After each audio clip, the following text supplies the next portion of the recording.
AP CM Chandrababu మీడియాతో మాట్లాడుతున్నారు. ఇప్పుడు ఆ లైవ్ చూద్దాం. సేవలు అందిస్తున్నా నేను అలాంటి కార్యక్రమాల్లో నేనుంటే వీళ్ళకు నమ్మకం లేకపోతే వదిలేయచ్చు. కానీ అపచారం చేసి మహాపాపం చేసి మహాపాపాన్ని కూడా కప్పిపుచ్చుకోవడానికి తిరిగి దాడి చేయడం ఏమన్నా నాకైతే అర్థం కాదు. తిరిగి నా క్యారెక్టర్ అసాసినేషన్ ఆ పరిస్థితికి వచ్చేసారు వీళ్ళు. ఇది కరెక్ట్ కాదు. ఏదైనా సరే నేను ఎందుకంటే వెంకటేశ్వర స్వామిని వీళ్ళు బజార్కి ఏడవాలనుకున్నారు, నాకు ఏడవాలని లేదు. ఆయన పవిత్రత నేను నమ్మేది కలియుగ దేవుడు వెంకటేశ్వర స్వామి. వెంకటేశ్వర స్వామికి పవర్స్ ఉన్నాయి. ఆయన్ని కాపాడుకోవడమే కాకుండా మనల్ని కూడా కాపాడుతాడు.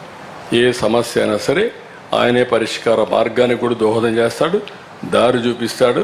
నేను ఎన్నోసార్లు చెప్పాను, వెంకటేశ్వర స్వామితో పెట్టుకున్న వాళ్ళకి ఇంకొక జన్మలో పనిష్మెంట్ కాదు, ఈ జన్మలోనే పనిష్మెంట్ ఉంటుంది. దాని నమ్మకం నేను చూసిన సంఘటనలు ఉన్నాయి.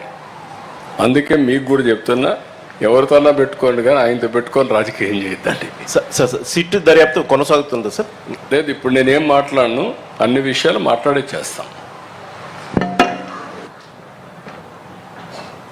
మీరు కూడా రండి, ఆ ప్రాజెక్ట్ చేయండి.